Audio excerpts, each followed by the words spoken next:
dear judges of the International Court of Justice.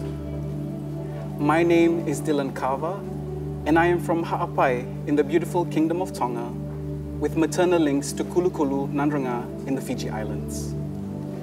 Today, I stand before you as a witness to the devastation unfolding in our Pacific paradise. A devastation wrought by forces beyond our control, but exacerbated by human indifference and greed. I speak not only for myself, but for the countless youth of the Pacific who are shouldering burdens far beyond their years. We should be enjoying our youth, dreaming of bright futures and exploring the wonders of our world. Instead, we find ourselves thrust onto the front lines of a battle we did not choose. A battle against a triple planetary crisis that threatens to consume us all. The stories of our elders echo through the generations, weaving tales of resilience, reverence for nature, and the intrinsic bond between our people, the land, and the sea.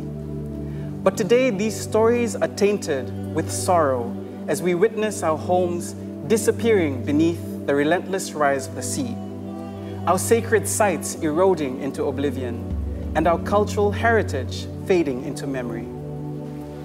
The village of Tongariro here on the main island of Fiji has over the past decades watched their ancestral burial grounds get swallowed up by the ocean. The beach that village elders once played on are now gone, buried beneath the waves some 30 to 40 meters from the shoreline. Whole communities have had to be relocated inland, with many more identified for relocation by the Fiji government due to climate-induced sea level rise. We are not just witnesses to this existential crisis. We are its unwilling casualties, grappling with the consequences of decisions made by those far removed from our reality. For too long, our voices have been drowned out by the cacophony of indifference and denial. For too long, we have watched as promises were made and broken, as treaties were signed and forgotten. The COPs, the UNFCCCs, they are but hollow shells captured by corporations and the powerful few, and unable to contain the weight of our collective suffering. Young people are told that we are the leaders of tomorrow, but what future awaits us if our islands disappear beneath the rising tides?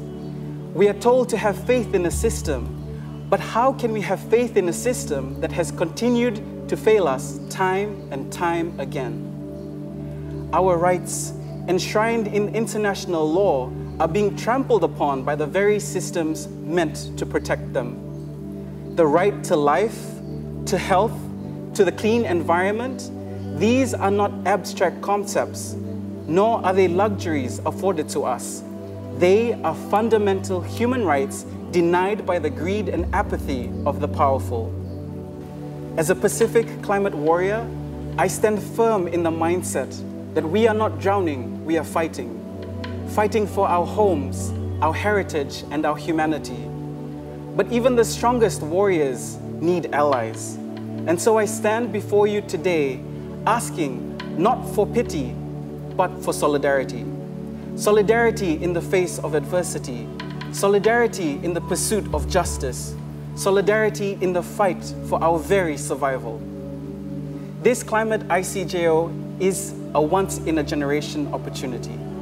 An opportunity to ratchet up ambition and put people and planet first. An opportunity to course correct and align to the 1.5-degree goal. A goal that we acknowledge will still result in a lot of irreversible losses for our region, but remains a lifeline for the Pacific. Anything more will be our death sentence.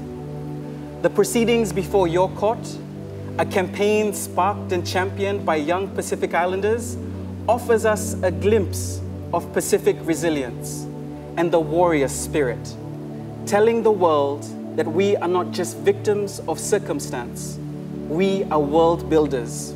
We are agents of change, demanding justice, accountability, and action.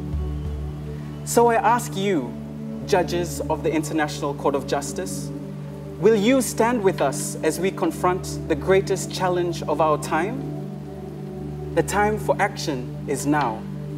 Will you hear my call?